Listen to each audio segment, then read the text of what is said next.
Deep Purple has fired, rehired, and destroyed more musicians than most bands have ever had. Singers axed mid-tour.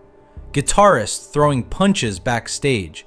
This band has imploded so many times, it should be legally classified as a demolition site. Through every meltdown, every betrayal, every pathetic cash grab reunion, one guy never left. Ian Paice. 57 years, the only original member still standing. And he's the one nobody talks about. I joined Purple by Ritchie having seen me play a year earlier in the Star Club in Hamburg. He just thought I was most over-the-top thing he'd ever seen. And when he put Purple together, the singer who was in my band, that was Rod Evans, applied for the job with Purple, and Ritchie put two and two together and said, "Is that drummer still with you?" And Rod said yes, so Ritchie said, "Bring him along." Blackmore threw tantrums and got worshipped. Gillan and Glover quit and crawled back, over and over, and became legends. Paice just showed up, every night, every record. He didn't just survive Deep Purple, he is Deep Purple. Everyone else was just passing through. So how bad was the storm he outlasted? 8 official lineups, 4 lead singers, 3 bassists, 2 keyboardists, 3 guitarists, if you count Tommy Bolin's brief, doomed stint. Blackmore quit twice, first in 1975, stormed off to form Rainbow because the band wouldn't bow to him. Then in 1993, walked out mid-Japanese tour and never came back, just abandoned them overseas. Gillan, fired in 1973, back in 1984. Gone in 89 after clashing with Blackmore so hard, one of them had to go. Perceived faults and all his real faults, he has had a clear direction, undiluted. He's a giant amongst guitar players. I don't think anyone would dispute that. But he's an intellectual dwarf. I didn't say that. I mean, what I'm saying is he's insecure. I didn't say that. I didn't say that. Yes, I did. One of these days, when we're playing on the road, I'm going to attack Ian Gillan in the back alley. He's bigger than me, so he's probably a better fighter. So I'm going to do it with a few friends of mine, probably Swedish, and we'll beat him up. He won't know it's me. Maybe a story about a particular incident where a small thing created a big fight of some kind. Yes, I remember one particular incident. Ian Gillan and myself were two touchy characters. I think it's a long story, but some friends of mine who were in wheelchairs, they came backstage to have some food, which was in the dressing room of the main band, which is Purple. I always had my own dressing room just for the silence. I wanted, because the rest of the band used to talk a lot, and have their friends there. I'd like to be alone. And these friends of mine said to me that they just wanted to partake of some food or something, and the food was taken away from them, and they were thrown out of the dressing room. So when I heard this, it's a long, convoluted story. I got a little bit upset, so I went into that dressing room, and I took out the food that was meant for the band, and I brought it all into my dressing room, and invited these people in their wheelchairs, and I said, "Help yourselves. This is what it's all about." Meanwhile, the band came off stage, and there was no food for them after the show. I had it all in my dressing room, and they got a little bit upset with that. And then on the next date, which I think was Cleveland, Ian Gillan, my roadie went into their dressing room and took out some food, and he said, "Who's that for?" And my roadie said, "Well, it's for Ritchie." So Ian got tomato sauce and put it all over my food.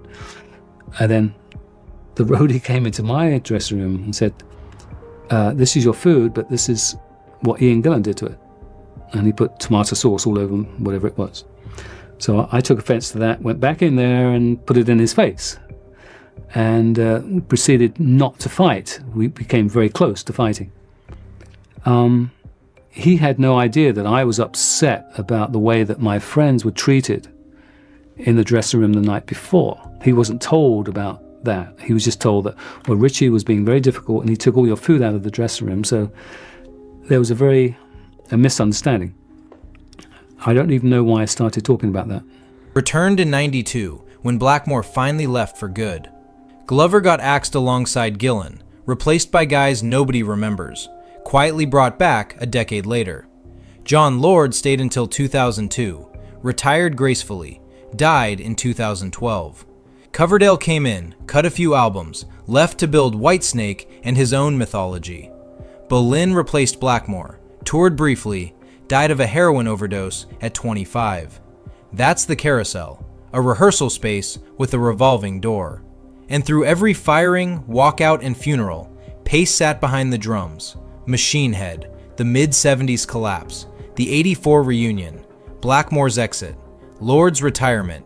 He's still there now, touring with whatever configuration calls itself Deep Purple. Every other position has been a job opening. The drum throne, never once vacant. You don't outlast that many egomaniacs by being expendable. So how did he survive all that? By being better than anyone realized. Ask anyone to name the greatest rock drummer of the early '70s. You'll hear Bonham, Moon, maybe Bill Ward. Paice barely makes the list, which is insane.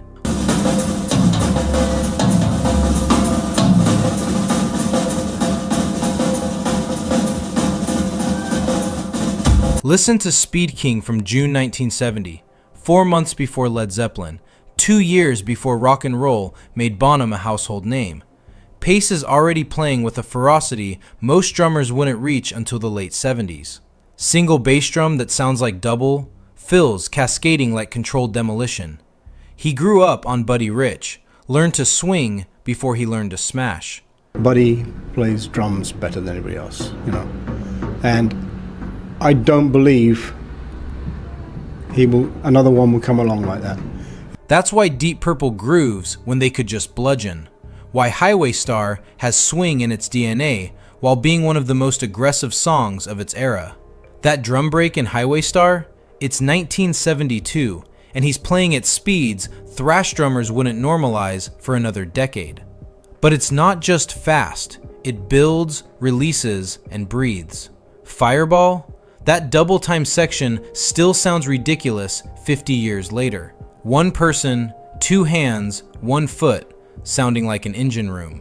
Burn in 1974, new singer, new vibe, and within bars, Paice has written a drum part so definitive nobody ever topped it. Heavy metal that actually moves instead of just stomping. When Bonham died, Led Zeppelin ended. They refused to continue without him. Paice watched multiple foundational members leave, by choice, by death, and the band kept going every time, because he was still there. Bonham was irreplaceable because Zeppelin chose not to replace him. Paice proved it by outlasting everyone who thought they mattered more. Even though I am self-taught, I seem to have done a lot of the things correctly. Okay, I see pictures of me playing as a kid. Yeah, I'm hitting too hard and I'm wasting energy in the air, but it was a different time. You had to hit hard then. There was no monitoring on the drums, there were no mics on the drums, but you still had Marshall amplification whacking it out. So, all the generation that came up really had to play quite hard. And if you were someone like Bonham, it didn't really matter. You were a big, beefy, burly guy, and when he hit something, it stayed hit. I'm not.